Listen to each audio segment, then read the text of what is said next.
All of you welcome. Let's go to the new chapter, the East and the West, Era of Exchanges.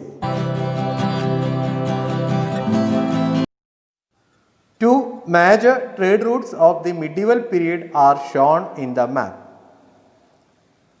The Italian traders were engaged in long distance trade with the Eastern Roman Empire and the Arabs.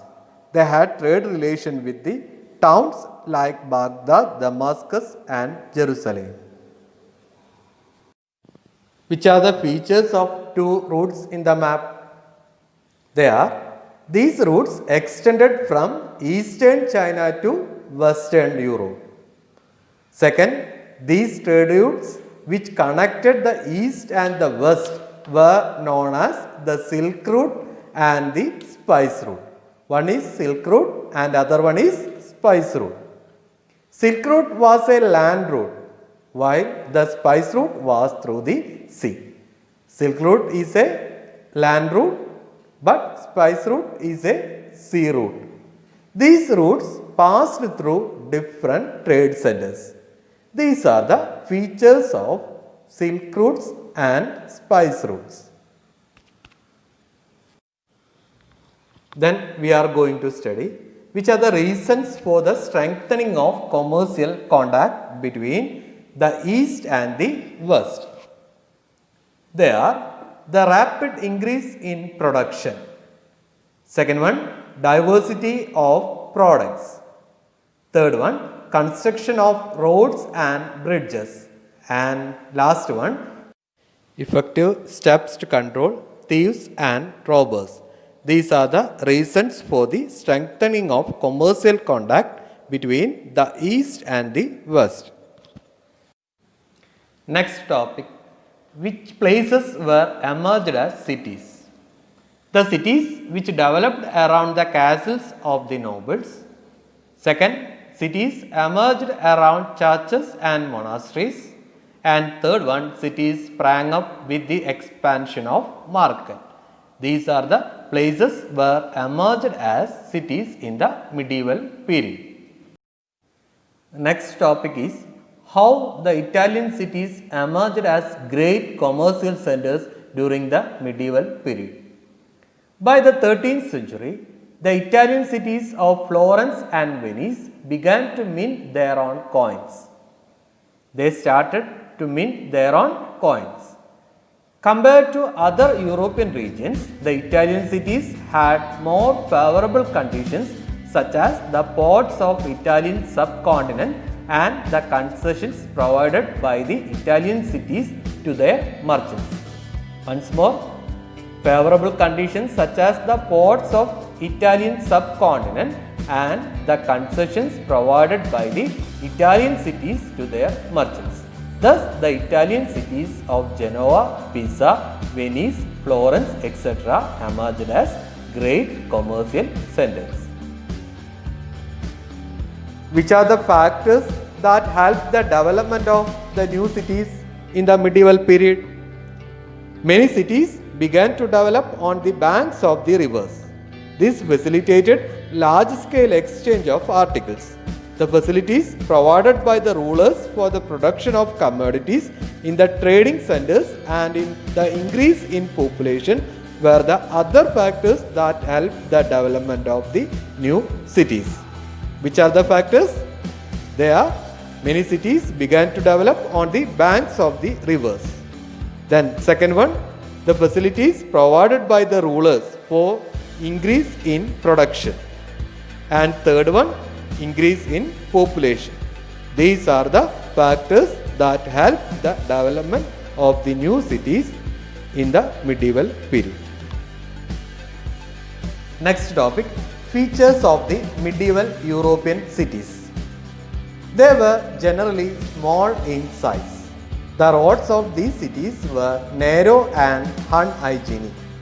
The buildings were built of wood and were thatched with hay. The possibility of an outbreak of fire was very high as these cities were overcrowded. Majority of the city dwellers were merchants, craftsmen and laborers. The laborers of the cities were poor and hence they depended on others for their livelihood. The cities depended on the villages for food and fodder.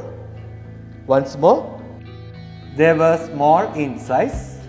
The roads of the cities were narrow and unhygienic. Buildings were built with wood and hay. The possibility of an outbreak of fire. Cities were overcrowded. City dwellers were merchants, craftsmen and laborers. Laborers were poor. They depended on others. These are the features of medieval European cities. Then we are going to study the features of Eastern cities. Baghdad was an important center of trade and commerce during the medieval period. The markets of Baghdad were flooded with the rare articles from different parts of the world. Another famous commercial center was Constantinople. The commodities coming through the Silk Route and the Spice Route were brought to Europe through these cities. One important port city of that time was Basra, on the banks of the river Tigris. Other important cities were Aden, Mecca, Muscat and Damascus. Calicut and Surat in Gujarat were another trade centers. Guilds were the association of experts in different occupational sectors. There were two kinds of guilds. They are merchants' guilds and craft guilds. Guilds were the association of different laborers. There are two types of guilds. They are merchant guilds and craft guilds. Among them, first one is merchant guilds. The merchant guilds were the first to emerge. Intercity leagues were formed linking the cities for the progress of trade. The Hanseatic League is an example for this, which regulated the trade activities of many cities of Europe. Merchant guilds were the association of merchants or traders. Second one is the craft guilds. The craft guilds were the association of different artisans and craftsmen of the medieval period. Every occupational group like the leather workers, carpenters, blacksmiths, etc. had separate guilds. So the craft guilds were the association of different artisans and craftsmen. Which are the factors led to the formation of the guilds? The rapid increase of trade in medieval European cities, the formation of specific occupational sectors, the necessity to withstand the excessive taxation and exploitation, and the sense of organization were the factors which led to the formation of the guilds. The rapid increase of trade, formation of specific occupational sectors, the excessive taxation and exploitation, and the sense of organization were the factors which led to the formation of the guilds.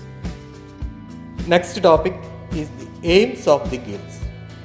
The aims of the guilds were to foster mutual help and cooperation, to maintain the monopoly of the markets and the attainment of economic stability. First one is to foster mutual help and cooperation.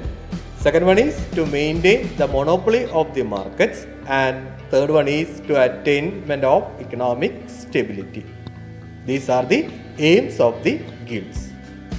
Next topic, responsibilities of the guilds. They are framing labor laws, division of labor, maintaining the quality of products, determining the mode of sale, fixing of prices, determining working hours were the responsibilities of the guilds. Last topic, which were the factors led to the decline of the guild system. Industrialization, growth of science and technology were the factors led to the decline of guild system. Okay, in the next video we will discuss the remaining topics of this chapter.